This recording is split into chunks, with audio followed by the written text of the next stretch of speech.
Okay, good morning students. पिछली video में हमने यहाँ तक किया था कि अल्पसंख्यकों के लिए संरक्षण क्यों दिया जाना जरूरी है, क्योंकि ये संख्या में कम होते हैं और जो राजनीतिक या दृष्टि से कमज़ोर होते हैं, भले उनकी आर्थिक या सामाजिक स्थिति कैसी भी हो, इन्हें संरक्षण की आवश्यकता होती है। अपना एक अनुच्छेद बना रखा है संविधान के अंदर, अनुच्छेद 29। इसमें क्या कर रखा है, भारत के राज्य या किसी भाषा के निवासी नागरिक किसी अनुभाग को जिसकी विशेष भाषा, लिपि या संस्कृति से बनाए रखने का अधिकार होगा। कोई भी अल्पसंख्यक अपनी संस्कृति को बनाए रख सकता है, अपने जो रीति रिवाज हैं उनको अपना सकता है। राज्य द्वारा पोषित राजनीति सहायता पाने वाले शिक्षा संस्थान में प्रवेश से किसी भी नागरिक को केवल धर्म, जाति, भाषा किसी आधार पर वंचित नहीं किया जाएगा। ये इसने बता रखा है कि अनुच्छेद जो 29 था उसमें बताया था कि कोई भी जो संस्था होती है, ठीक, उसमें किसी भी जाति या धर्म के आधार पर किसी के साथ कोई भेदभाव नहीं किया जाएगा। अनुच्छेद 30 में क्या कहता है, धर्म या भाषा पर आधारित अल्पसंख्यकों को अपनी रुचि की शिक्षा संस्थाओं की स्थापना और प्रशासन का अधिकार होगा। जो अल्पसंख्यक है वो अपनी संस्थाएं खोल सकते हैं। शिक्षा संस्थाओं को सहायता देने के लिए राज्य की संस्था के विरुद्ध विभेद नहीं करेगा कि धर्म, भाषा पर आधारित किसी अल्पसंख्यक वर्ग के पर्सन में है। इससे ठीक अब जो अपना नेक्स्ट क्वेश्चन और मेन क्वेश्चन बनेगा सांप्रदायिकता। सांप्रदायिकता क्या होती है, धर्म के आधार पर दंगे करना, लड़ाई झगड़ा करना, ये सांप्रदायिकता कहलाती है।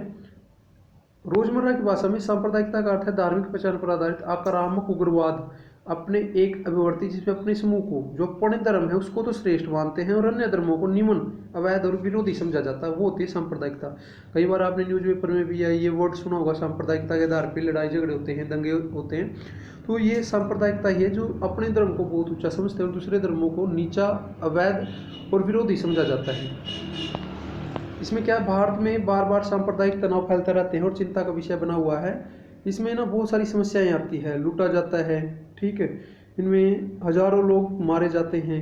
दूसरी जो समस्या है अपनी धर्मनिरपेक्षता है। देखो ये सुझाव भी है, इसमें क्या सुझाव है कि धर्मनिरपेक्षता जैसे भारत ने बना रखा है, सभी धर्मों को बराबर समझना धर्मनिरपेक्षता कहलाता है कि अपने देश का कोई भी विशेष धर्म नहीं होएगा, धर्म को सत्ता से अलग रखना।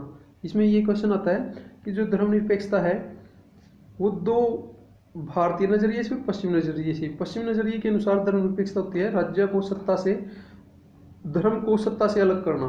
ये पश्चिमी देशों की वो है, पश्चिमी संदर्भ में इसकी परिभाषा दी गई है। भारतीय संदर्भ में इसकी परिभाषा क्या है कि वह होता है कि सभी धर्मों को बराबर समझना, किसी भी धर्म के साथ कोई भेदभाव न करना, भारतीय संदर्भ में धर्मनिरपेक्षता कहलाता है। अब सत्तावादी राज्य क्या होता है, जो ये होता है ऑटोक्रेटिक, इसमें लोकतंत्र के विपरीत होता है। इसमें लोगों की आवाज़ नहीं सुनी जाती, जिनके पास शक्ति होती है वही उत्तरदायी, किसी के प्रति कोई उत्तरदायी नहीं होती, ठीक है।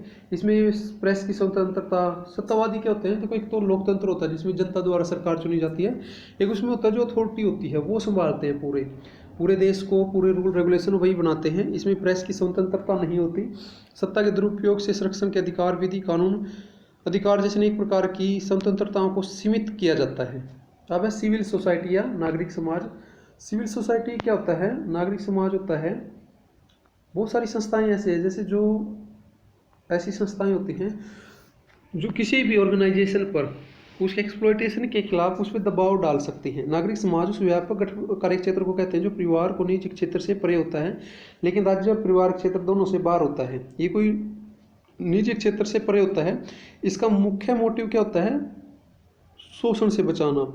नागरिक समाज में स्वैच्छिक संगठन होते हैं, सक्रिय नागरिकता के क्षेत्र या व्यक्ति मिलकर सामाजिक मुद्दों पर, जैसे गैर सरकारी संस्थाएं हैं, मीडिया, श्रमिक संघ इत्यादि आते हैं, राजनीतिक दल है। नागरिक समाज के उठाए गए मुद्दे इस प्रकार होते हैं। जनजाति की लड़ाई, जनजाति क्या होते हैं, आदिवासियों द्वारा जो लड़ाई की गई, इनके मुद्दे उठाए इन्होंने। पर्यावरण की सुरक्षा के मुद्दे उठाए इन्होंने। राष्ट्रीय शासन का हस्तांतरण, मानव अधिकार, ठीक, स्त्रियों के प्रति हिंसा, बांधों के निर्माण का कार्य, गंदी बस्ती हटाने के विरुद्ध, प्राथमिक शिक्षा सुधार, दलितों। तो ये सिविल सोसाइटी होती हैं, ये इस प्रकार के मुद्दे डिस्कशन करते हैं और समस्याओं को सुलझाने का प्रयत्न किया जाता है।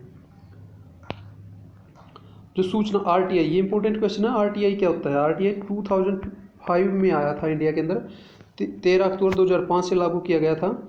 संसद में इसको 15 जून 2005 को पारित किया गया था। RTI, right to information. इसमें क्या था, प्रत्येक आदमी को जानने का अधिकार है। इसमें क्या होता है, पुराना गुप्त अधिनियम 1923 रद्द कर दिया गया था और उत्तर देने के लिए बाध्य किया गया। पहले क्या था, कुछ संस्थाएं ऐसी हैं जो इन्फॉर्मेशन नहीं दिए जा सकती, तो अब उस कानून की जगह आरटीआई लागू कर दिया गया है। 2005 में संसद द्वारा अधिनियम एक कानून है जिसमें भारतीयों को सरकारी अभिलेखों तक पूछने का अधिकार दिया गया है। इसमें ये जैसे पुराना डाटा है जम्मू कश्मीर को छोड़ के, अब जम्मू कश्मीर भी इसके इंक्लूड हो गया है। कोई भी व्यक्ति किसी सार्वजनिक प्राधिकरण में सूचना के लिए अनुरोध कर सकता है और उसको शीघ्र 30 दिनों के अंदर ही उत्तर मिल जाता है। ठीक, ये था आपका कंप्लीट लेसन हो गया। इसमें सांस्कृतिक विविधता की कौन कौन सी चुनौतियां हैं, जैसे सांप्रदायिकता होगी, धर्मनिरपेक्षता होगी, क्षेत्रवाद है, भाषावाद है, जातिवाद, इस प्रकार की देश में समस्याएं आती हैं। ठीक है, फिर भी यदि आपको कोई क्वेश्चन होता है, डाउट होता है, तो स्टूडेंट्स आप किसी भी टाइम पूछ सकते हैं। Okay students, thank you, that's all.